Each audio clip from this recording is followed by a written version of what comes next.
At first, it looked like a bad day for suburban and urban backyard farmers who want to raise a few rabbits or chickens. Short notice meant that only those who favored changes in Michigan ag regs called GAAMPs showed up to testify at the Senate hearing. Those proposed changes appear to strip right to farm protection from backyard producers. For example, zones can define land as strictly as residential, commercial agricultural, industrial, mobile home park, allowing residents to choose how near or how far they want to live from an industrial site, a convenience store, a gas station. Not everybody wants to live next door to a bump shop, as well as not everyone wants to live next door to a pig. Well, how do you respond to a constituent that says, I want to raise rabbits, let's say 3 rabbits, even though the zoning doesn't even allow me to own one, and sell a dozen rabbits a year, but my neighbor can have, I assume, 3 or 5 dogs, maybe the maximum number. They can have puppies, my neighbor's dogs. My neighbor can sell a dozen puppies a year, but I can't sell a quiet dozen rabbits a year. How do you respond to that? I respond to that as, right now, no, the zoning doesn't allow you to do that. And maybe we need to look at our zoning again, but when we first did this, we were advised by the Ag Department to make it very clean, no livestock or livestock. I'm supportive of the site selection because we need to keep these small parcels, residential areas, and let the farmers be the farmers in the farming zoning areas. Senator Joel Goujon, talked with him last year about this and to get his recollection about the Right to Farm Act and the contentious hearings that the legislature had at the time, the last time that we've amended the Right to Farm Act, and he remembered it the same way that I do, that the hearings brought out the real concern that townships and in some cases counties were trying to zone agriculture out of existence out in the countryside, and that's what Senate Bill 205 was all about, those amendments, and that it was not about directing cities to let agriculture go wherever anyone wants it to. The initial GAAMP for site selection was something that the department was obviously very involved in with the commission, and we did focus on what was the main issue at the time, which was where does large livestock go. But if you look at the Right to Farm Act, it doesn't say create a GAAMP only for CAFOs.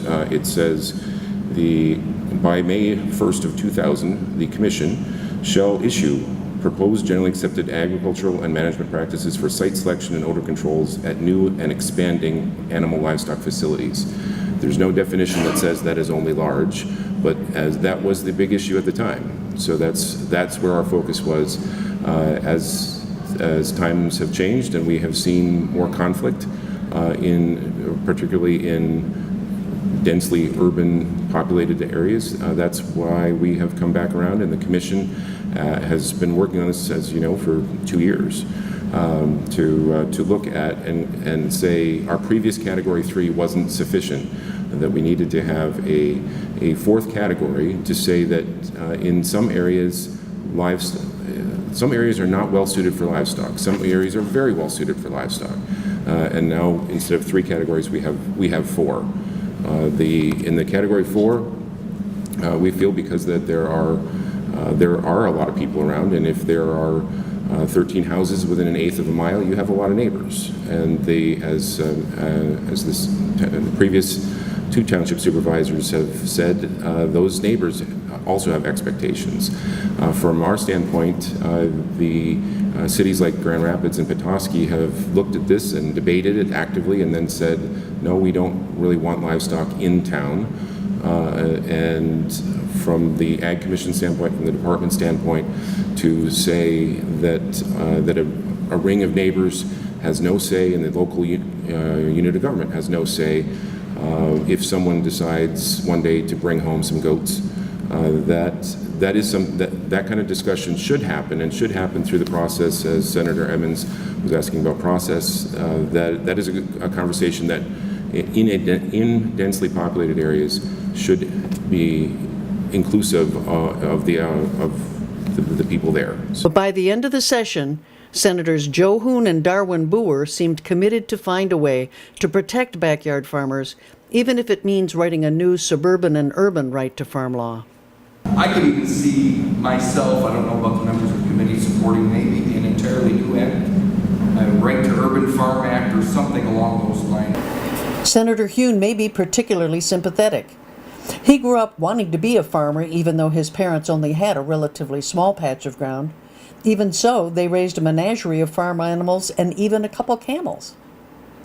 Do you think that the citizens of Michigan are happy with the idea that the Right to Farm Act would cover a CAFO next door, but not a few rabbits next door? Yeah, I Is think something kind of wrong with you it? heard the testimony. It was from the department saying it was going to cover all farms and regardless of size. And you know, I'm no attorney, so it's just a matter of trying to make certain that there are accommodations made at all levels. We're seeing a real urban farm movement. Yeah, and I think that's kind of the movement and the desire for folks in the urban communities to participate in the love of agriculture is we're seeing more and more complaints in terms of having folks have a few birds next door, which I can't see a problem with, but some folks don't seem to like it.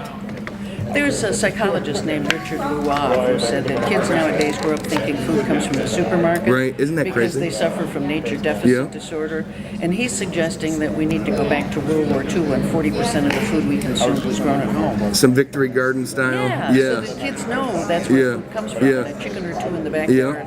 Maybe sort of the price you pay for helping kids understand where food comes from. Yeah. So do you I think that point of view needs to be addressed on and this task force? Sure, without a doubt.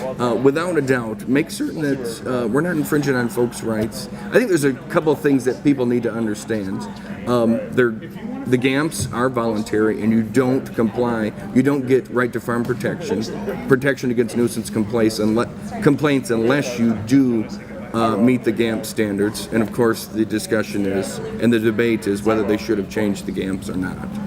Well, I wonder why they have changed that particular item. We heard it in the first committee meeting last week, primarily that it was because of needing clarification because of all these additional complaints that are coming in. Yeah. I don't know the numbers. That was the department side. But you did see a flood of petitions that petitioned. Oh, without a doubt. Yeah, we saw a stack. I don't know how big it was. When they brought it up, I said, oh my gosh, it looks like Obamacare coming up the row here. Well, it's good to see people care about where their food comes from. Without a doubt, and there's nothing better. I still judge poultry today. Oh, do you? I was studying poultry science when I was elected to the legislature. It's in my blood, and I'm sympathetic to the plight. And today, let's, I commissioned the department, and I will definitely be helping to steer that ship in terms of trying to come up with some consensus of either an entirely new act for urban facilities, which may be the route we have to go, or some other recommendations. We will see. It's going to take some time, and I want people to be involved, and let's hear what they have to say.